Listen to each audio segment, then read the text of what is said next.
We're ready to start installing the flat sheets now. We're going to cut our own flat sheets, so I'm just going to show you how to measure correctly to get the right length. So the important thing is that I want the edge of the flat sheet to finish 50 millimeters back from the valley on this side, and from an internal corner, we want it to finish 50 millimeters back from the peak here. So it's going to finish about there. So what I need to do is measure from the peak on that side of the wall to the valley on this one, and the measurement is 2040, and then I can take 100 millimeters off that and end up with 1940, and that's the length of the sheet. And we can cut them all the same length, and that way, if they're exactly the same length, those joins will match up perfectly all the way up the corner. I'm just marking out the first of our sheets for this first wall. Important, has to lap in at the bottom. So, and I want one guillotine edge, the one that's most visible on the job. So that's the left-hand edge. This edge here that I'm going to cut will go to the internal corner. You really can't see the edge there. I'm going to use a pre-cut sheet. I'm using the guillotine cut edge as a straight edge to mark it. And then I just mark from the end of the sheet, 1940 back to this end here. I'll cut it and then I'll lengthen it up with the snips.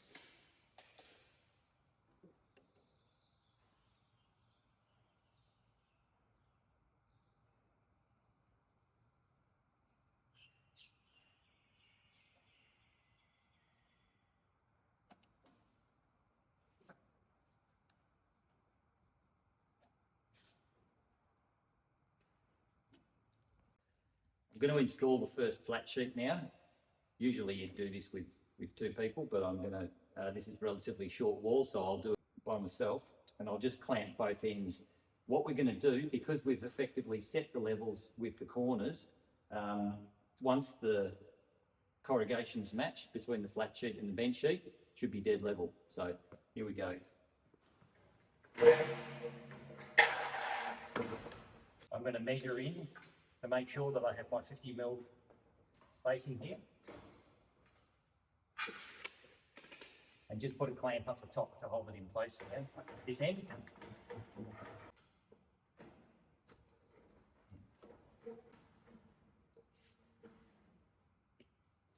Check the gap here.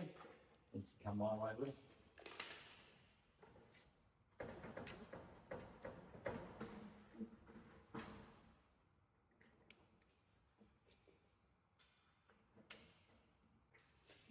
Okay, that's good.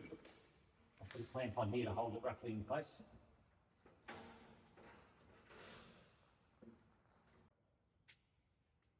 I'm going to explain now where to place the fixings to attach the flat sheet to the corners.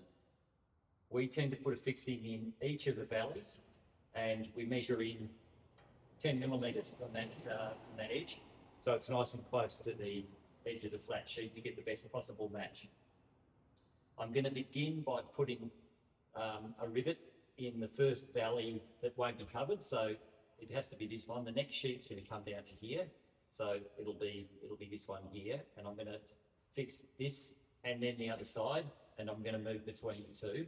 I'll explain it again later, but I am going to fix every second valley for now, and then we'll come back and fix the one in the middle, and I'll explain why.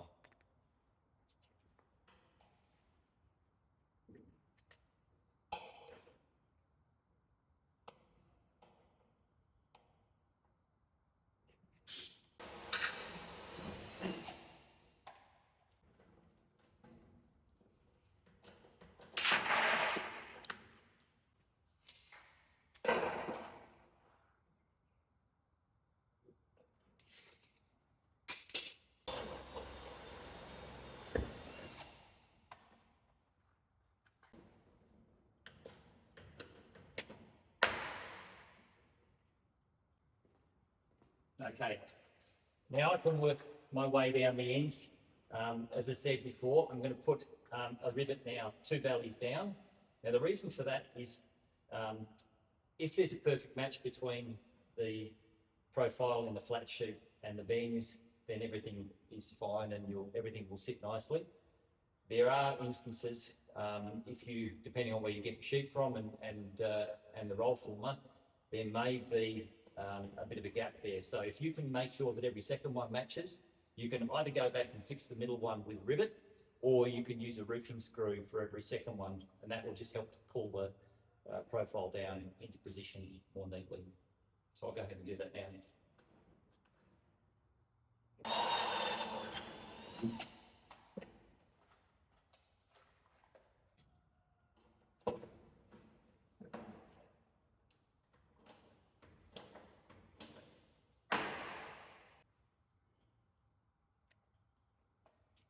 I'm moving from one end to the other because what I don't want to end up with is a sheet that shifts in this direction and then becomes it won't sit flat on the wall.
I've got a rivet in every second one already, and as you can see, I've focused on trying to make sure that the match between the flat profile and the bent profile is spot on in every second one, but there's a gap in the ones that aren't fixed.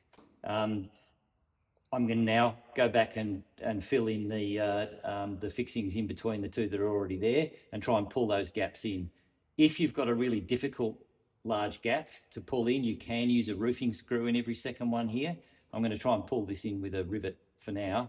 Some of them are going to be difficult. That there is actually a join between two corners, so clearly I'm going to have at least a 0.6 mil gap at the top there, but let's see how we go.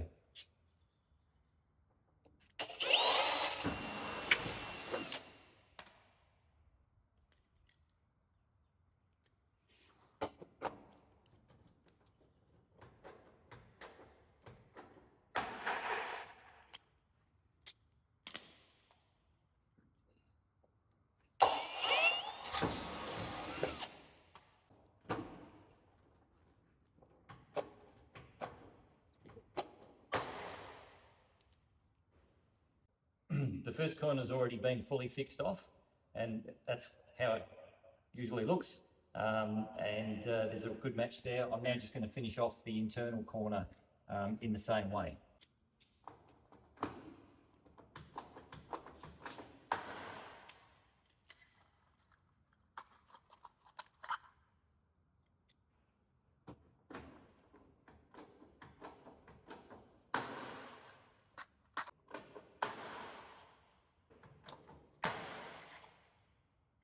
The first sheet has been attached at both corners now, and they're finished. The final thing that needs to be done is fixing the sheet in the middle here to the batten. That'll be done with the hex head screws. You can wait until this whole wall is complete and run those last row of screws down, and then you can decide what pattern you want, how many screws you want to put in that. But yeah, that's the first part. We're ready to do the second one now.